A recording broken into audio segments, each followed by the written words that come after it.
Hi guys, welcome back to explore literature. इस video के अंदर हम डिस्कस करने वाले हैं GE 20th century world history 1900 to 1945 के यूनिट नंबर 3 1917 रशियन रेवोल्यूशन।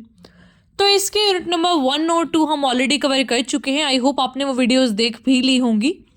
इस वीडियो में ये पूरा टॉपिक हम कवर करेंगे, तो लास्ट तक देखिएगा। अगर आपने चैनल को सब्सक्राइब नहीं करा है तो प्लीज़ कर लो and also give your feedbacks at the end. हमारा सबसे पहला टॉपिक है फॉर्मेशन ऑफ यूएसएसआर, कि कैसे हुआ form union of Soviet socialist Republic. तो ये एक बड़ा ही कॉम्प्लेक्स प्रोसेस था जो कि रशियन रेवोल्यूशन से शेप हुआ। सबसे पहले फॉल हुआ रशियन एम्पायर का, देन हुआ वर्ल्ड वॉर 1 का एंड, उसके बाद पूरा जो कंसोलिडेशन हुआ पावर का अंडर लेनिन। तो होता क्या है कि 1917 में कोलैप्स हुआ था रशियन एम्पायर का, फैब रेवोल्यूशन हुआ।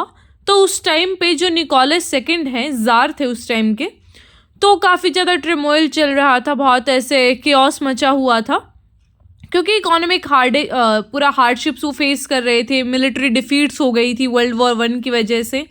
तो पूरा ऐसा प्रॉब्लमैटिक सी चीज़ें चल रही थी। तो मार्च 1917 में प्रोटेस्ट हुए, स्ट्राइक्स हुए पिट्सबर्ग के अंदर, जो कि है एक रशियन सिटी।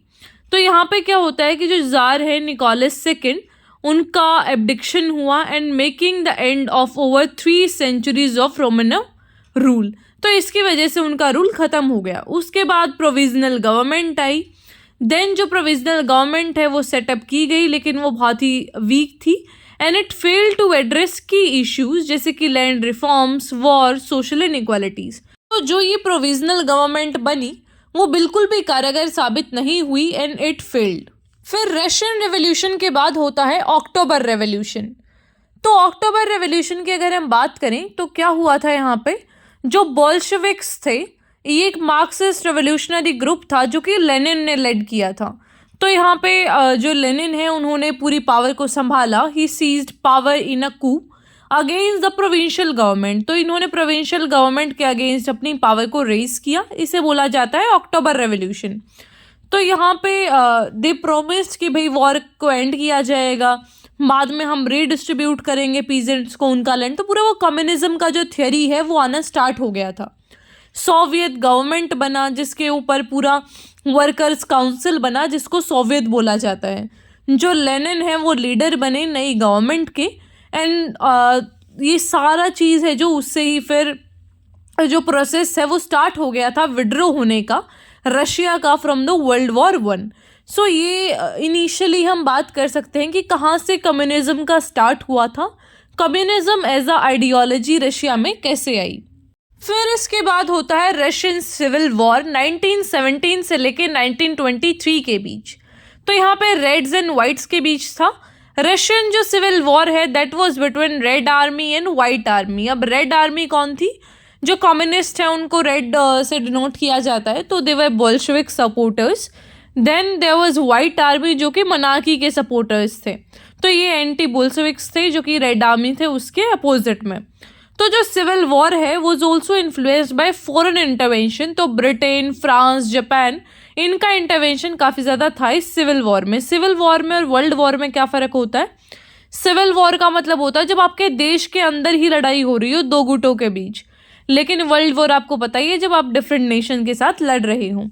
तो यहाँ पे किसकी जीत होती है? रेड आर्मी की जीत होती है सिविल इसमें वॉर में। Then there was formation of USSR. तो 1922 के अंदर यूएसएसआर का फॉर्मेशन होता है। यूएसएसआर की फुल फॉर्म है union of Soviet socialist Republic.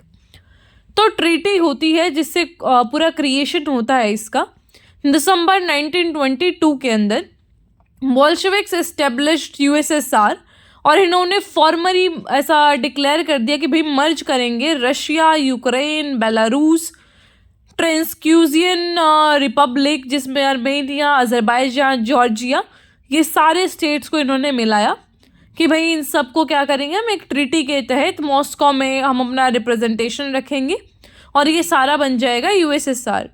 तो इस तरीके से पूरा फॉर्मेशन हुआ था। अब यूएसएसआर बन तो गया, फिर उसका हुआ एक्सपेंशन कि उसको और फिर जो बाकी सारे पार्ट्स हैं उसके अंदर उन्होंने एक्सपेंड करा उसको। तो जब फॉर्मेशन हुआ यूएसएसआर का 1922 में, उसके बाद काफ़ी सारे जो एक्सटर्नल कंट्रोल्स हैं उनके तहत और सारे रीजंस को उसके अंदर लिया गया। तो जो सेवरल फॉर्मर पार्ट्स हैं रशियन एम्पायर के दैट हैड बीन इंडिपेंडेंट या फिर अदर जो फॉरेन इन्फ्लुएंस है उनके अंडर वो थे, जैसे कि क्रीमिया, सेंट्रल एशिया, साइबेरिया, इन सबको बाद में यूएसएसआर के अंदर मिलाया गया। लेगेसी एंड इवोल्यूशन की बात करें तो लेनिन का डेथ हुआ 1924 में।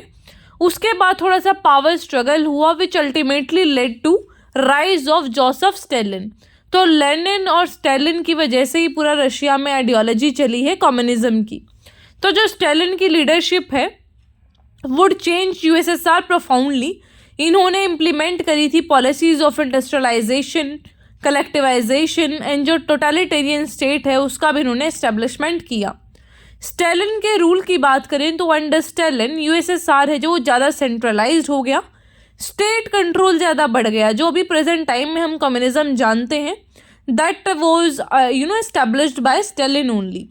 तो इकोनॉमी है जो वहाँ पे भी इन्होंने सेंट्रल कंट्रोल करने की कोशिश की, फोर्स्ड कलेक्टिवाइजेशन हुआ, परसीव हुआ इससे बहुत सारे एनिमीज़, फिर डेथ्स हुई मिलियंस की। तो ये पूरा एक फॉर्मेशन था कम्युनिज्म का एंड दैट इज़ हाउ जो यूएसएसआर है वो एक मेजर ग्लोबल पावर बना। अब बात करें सोशलिज्म की, तो सोशलिज्म एज एन आइडियोलॉजी बड़ी ही कंट्रोवर्शियल है। इसके ऊपर काफ़ी डिबेट्स चलती हैं इकोनॉमिक, पॉलिटिकल, सोशल इम्प्लीमेंटेशंस के तहत कि भाई इसका इकोनॉमिक पॉलिसीज़ कैसी हैं, क्या ये अच्छा है बुरा है।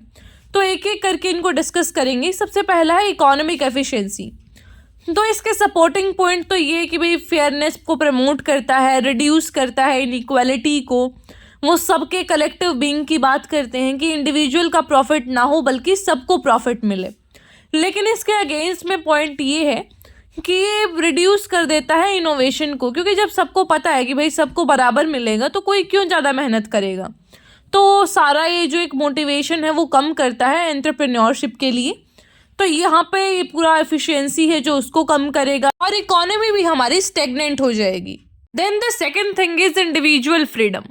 तो इसके सपोर्ट में बोला जाता है कि जो सोशलिज्म है वो एक्सपेंड करता है इंडिविजुअल फ्रीडम को और ये इकोनॉमिक डिपेंडेंस को मार्केट फोर्सेस तक ही ऐसा डिपेंड नहीं रखता और एक्सप्लॉयटेटिव नेचर जो होता है मार्केट का वो भी ख़त्म कर देता है। क्योंकि अगर आप सबको बेसिक नीड देंगे तो फिर वो फ्रीडम आ जाएगा अल्टीमेटली इंसान का, उसको ज़्यादा स्ट्रगल नहीं करना पड़ेगा, वो अपने जो डिफरेंट इंटरेस्ट है उनको परसीव कर सकता है। लेकिन इसके अगेंस्ट में ये बोला जाता है कि ये कर्टेल करता है इंडिविजुअल फ्रीडम को, बिकॉज जो गवर्नमेंट है उसका इंटरवेंशन बहुत ज़्यादा होता है, उसका रेगुलेशन बहुत ज़्यादा होता है, तो आप अपने अकॉर्डिंग सारी चीज़ें नहीं कर सकते। तो that's why it restricts the individual freedom. Then the last thing is role of government. तो इसके सपोर्ट में तो यही बोला जाता है कि जो गवर्नमेंट है वो रेगुलेट करेगी, सबका भला करेगी, इक्वालिटी प्रमोट करेगी। लेकिन इसके अगेंस्ट में हम बोल सकते हैं कि जब बहुत ज़्यादा कंट्रोल हो जाता है गवर्नमेंट का तो यहाँ पे फिर ब्यूरोक्रेसी का रोल ज़्यादा आ जाए, जो सिस्टम है वो इनएफिशिएंट हो जाएगा, करप्शन बढ़ जाएगा। बिकॉज जब पावर चेक नहीं हो पाता है ना, जब ट्रांसपेरेंसी नहीं रहती है तो एक ऑफिस के अंदर फिर क्या हो रहा है, आप क्या कर रहे हैं, that will not be known to people. फिर आप लोगों को किसी भी तरीके से पागल बना सकते हैं। तो वो सारी चीज़ें फिर यहाँ पे जो सोशलिज्म है उसके अगेंस्ट में बोली जाती है। Then the last topic is communist international. Communist international, जिसको हम कॉमिटर्न भी बोलते हैं या फिर थर्ड इंटरनेशनल, ये एक ऑर्गेनाइजेशन है जो कि 1919 में फाउंड हुई थी बाय द सोवियत यूनियन और इसका गोल था इनकरेज करना और कोऑर्डिनेट करना इंटरनेशनल कम्युनिस्ट रेवोल्यूशन को, कि भाई सारी जगह कम्युनिज्म फैले, लोग इसके बारे में जाने। And it also supported this ideology in few Nations, क्योंकि कई बार आपने देखा होगा ना, वियतनाम वॉर है, जैसे कोरियन वॉर है, तो वहाँ पे यही तो था, एक जगह कैपिटलिज्म चल रहा था, दूसरी तरफ कम्युनिज्म चल रहा था। तो it was the fight about this ideologies only, कि कौन सी आइडियोलॉजीज ज़्यादा उभर के आएगी, कौन सी पावरफुल है। तो इसके काफ़ी सारे एस्पेक्ट्स हैं। की एस्पेक्ट इसके हैं प्रमोट करना वर्ल्ड वाइड रेवोल्यूशन को, सेंट्रलाइज करना रेवोल्यूशनरी एफर्ट्स को, आइडियोलॉजिकल लीडरशिप को प्रमोट करना, इंटरनेशनल सॉलिडारिटी को, सॉलिडारिटी मतलब एकता या फिर भाईचारा टाइप्स, इंटरवेंशंस करना नेशनल मूवमेंट्स में। तो ये रोल था कम्युनिस्ट इंटरनेशनल का। ऑल राइट, सो इसी के साथ आपकी यूनिट कंप्लीट होती है। आई होप आपको समझ आया होगा। कोई भी क्वेश्चन, क्वेरी कुछ भी है उसे आप पूछ सकते हैं। I will answer that. अपना फीडबैक देना ना भूलें। You have to tell me कि आपको कैसा लग रहा है वीडियो। कोई भी कमी अगर आपको लगती है या फिर आपको जैसा भी लगा, if you find it good तो आप बता सकते हैं। अदरवाइज कोई भी स्कोप है इम्प्रूवमेंट का तो वो भी आप बता दीजिएगा। All right, so I will meet the next video. Till then take care, stay happy, stay healthy.